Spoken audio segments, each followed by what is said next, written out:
All right, we're on the last problem of the exam 2 practice. It's problem 6 part 2.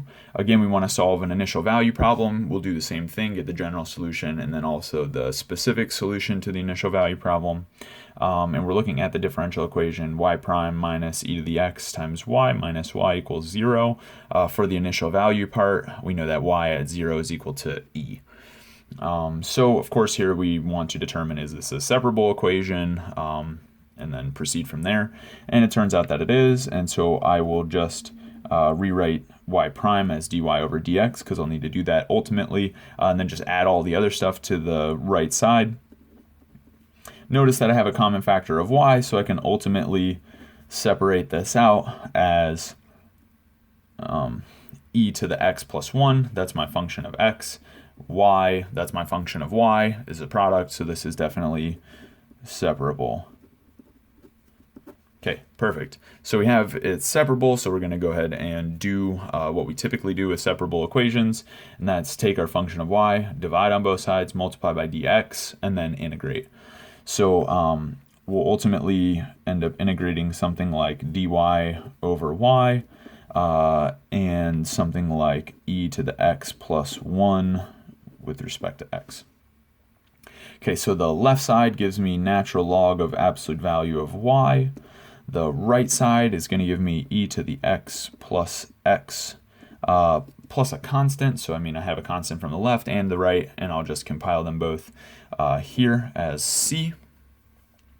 Okay, so just about there, I can write that exponentiating both sides, I can write that the absolute value of y is equal to e to the x plus x plus my constant, but typically we'll just go ahead and write that as a multiplicative constant, and this a is equal to e to the c.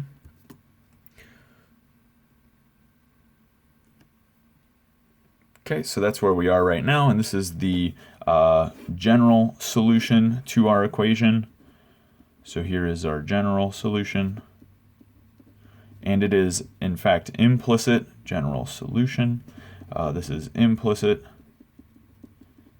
because essentially we would need to know if y is positive or negative before we could remove the absolute value. So we'll get an explicit solution for the initial value problem because we know that we have positive y values.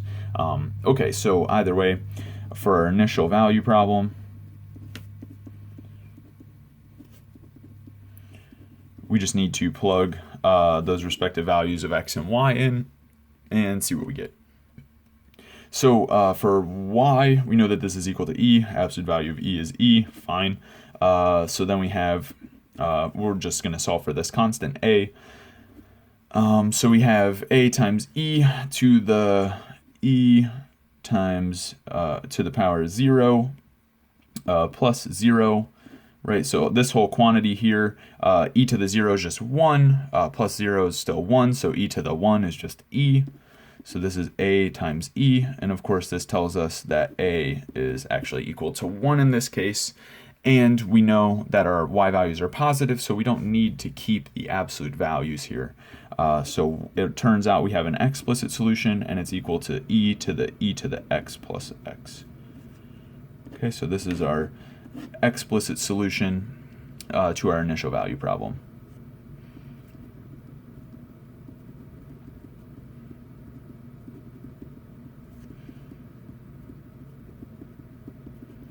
Okay, and that does it for the entire practice exam.